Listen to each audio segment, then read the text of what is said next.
Calculus BC, lesson 6.2, a very, very important section. We're going from 2 dimensions into 3 to deal with a solid of revolution. And look at our 2 learning targets. I can find volumes using the disk method, and then later on in the lesson I can find volumes using the washer method. First, let's talk about what we mean when we say a volume of revolution or a solid of revolution.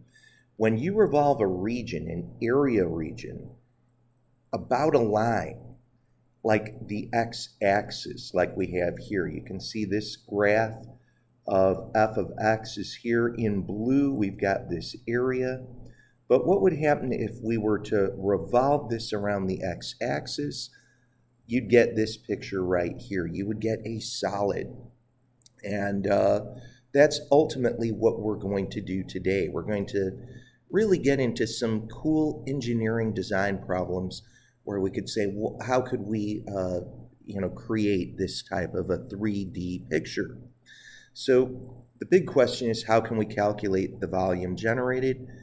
If the graph is bound by an axis or even a line, if there's no space, that is, between the region and an axis, or the region and a line, we will use the disk method.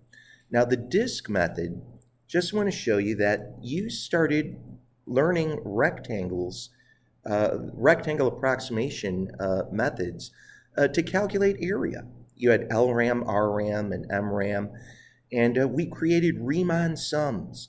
But take a look at this yellow rectangle right here. This yellow rectangle has a y value for a height. And if we just revolve that rectangle, if we're just going to spin that rectangle around, I think you can begin to see that you're going to get a disk. And this disk, the radius of that disk is the height of the rectangle. The height of the rectangle is the function value, the y value.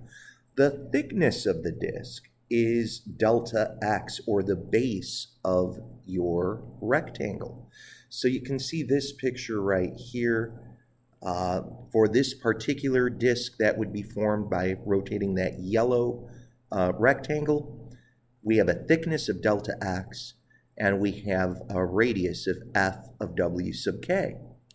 But the volume of a disk is really just the area of that circular base, which is pi r squared, multiplied to the height, the distance between. So we'll have pi f of x squared, or f of w sub k squared, times delta x. But that's just for one disk. A Riemann sum would allow us to add this up over multiple times. In fact, we'd say, what if we sliced these disks up so that they were super, super thin? Delta x would be approaching 0. In other words, we'd have an infinite number of these disks. This is your Riemann sum right here. This volume is always going to be pi f of x squared times dx. And that's if you're integrating with respect to x. You can see that we'd be stacking rectangles from A to B. And, these rectangles get revolved around. So it's pi radius squared times some thickness dx. In the same way, we could say, now wait a minute, what if we had a rectangle perpendicular to the y-axis and we revolve that rectangle around there? You'd also get a disk, wouldn't you? And the radius of your disk would be, this rectangle's height, in which case that would be g of y. It'd be this x value, so to speak, g of y. So we'd have pi radius squared, and then we'd multiply it by the thickness, which in this case would be delta y. But delta y is exactly the same thing as dy.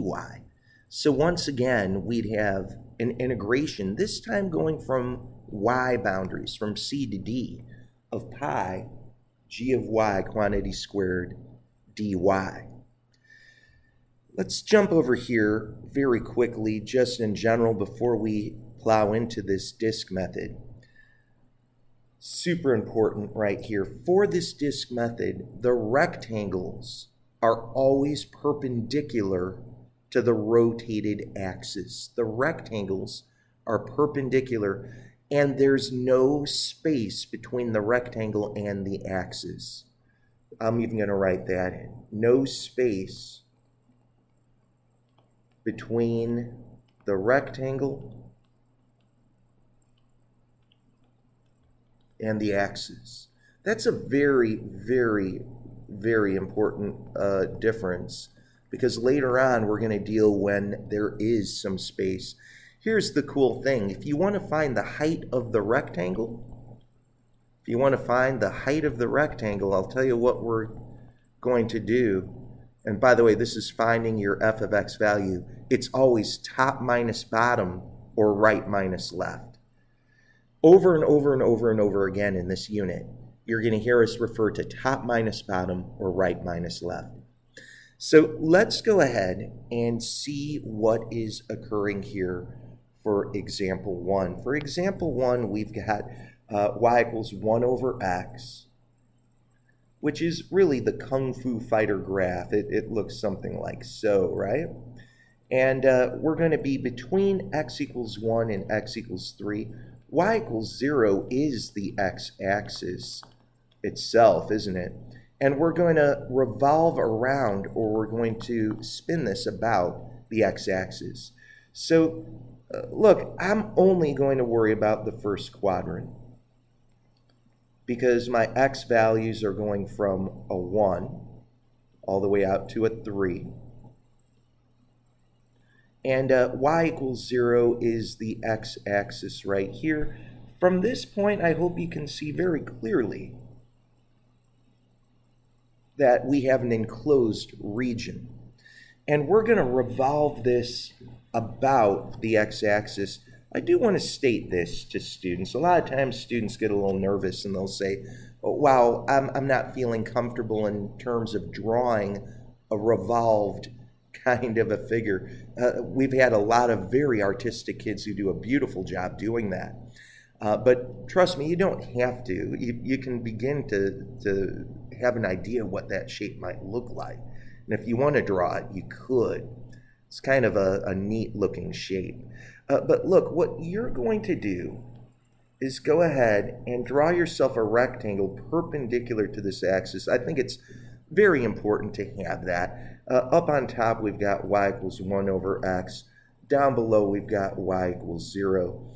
Right now, that can almost seem silly to have a top and a bottom. But when you draw this, you can see that you're stacking your rectangles left to right. So I'm going to integrate from left to right. I'm going to integrate with respect to x, just like we always have been doing.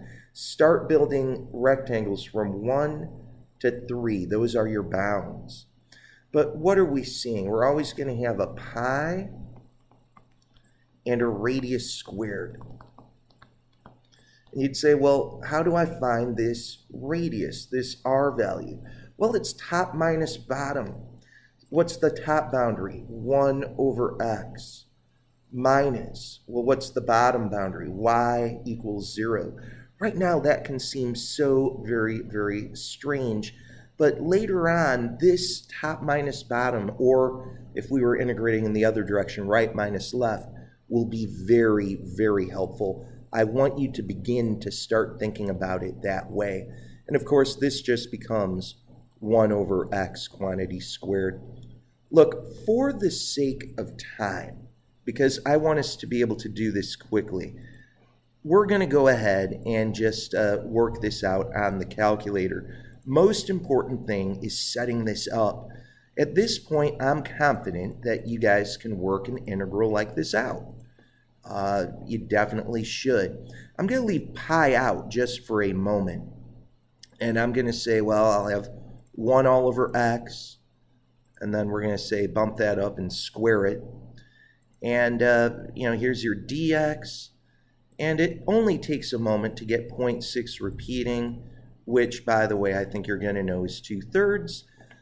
I'm going to say that this volume is 2/3. Don't forget your pi.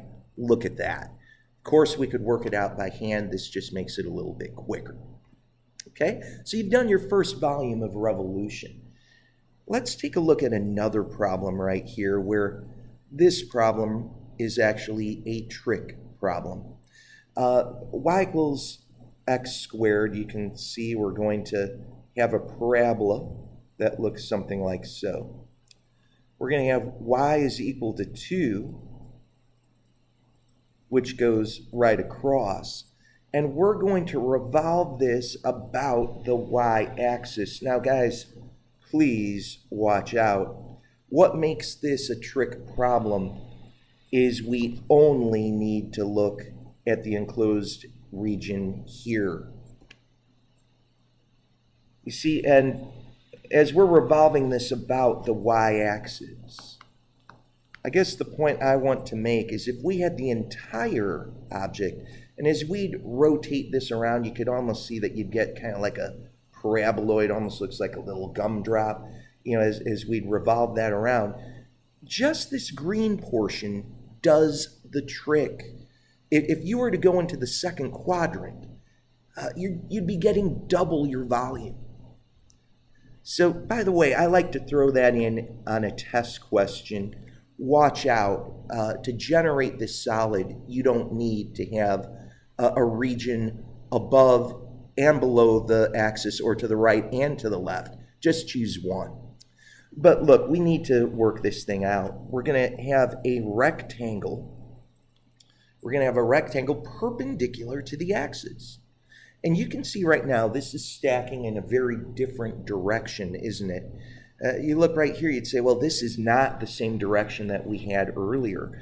In fact, what you're going to see is we're integrating with respect to y. We're going to go between 0 and 2, and we'll have a dy. And we're going to have a radius squared, but this time we need to do right minus left. Right minus left, but we need to be with respect to y. I don't want to plug in y equals x squared. You see, as I have y equals x squared right here, I can solve for x. And I could see that that's plus or minus the square root of y. In the first quadrant, I'm only worried about the square root of y. So this right here is x equals radical y. That's our right boundary. How about this left boundary right here? That's the y-axis. That's the line x equals 0. So I'll do right minus left. And guys, at this point, when you square y squared, you just get a y. And I'll tell you what, this problem, it's honestly way sillier to work this out on the calculator, especially with the 0 here. I'm going to pull my pi out and just finish with the fundamental theorem. We'll get y squared over 2 evaluated between 2 and 0. When you plug in a 2, you'd get 2 squared over 2 minus 0. 2 squared is 4. 4 over 2 is 2. So you'll have a 2 inside that bracket. Your volume here is 2 pi. All right, well, let's get this next one set up. And this next problem, for example 3, this is more of the classic AP style question. We're not going to revolve around an axis necessarily. We're going to revolve around a different line. Take a look at this. We've got y equals x squared. I think everybody is quick to see it's this nice friendly parabola. We've got y equals 4, so here's 1, 2, 3, 4. But guys, you're revolving around y equals 4. You're not revolving around the x-axis or the y-axis. So we do see that we do have this enclosed area. And we do see it's entirely below our line, so we don't have a situation like example 2. But we're going to have to go ahead and begin to set this up. First off, if you set y equals 4 equal to x squared, I think you'd see x would be plus or minus 2. And that's important.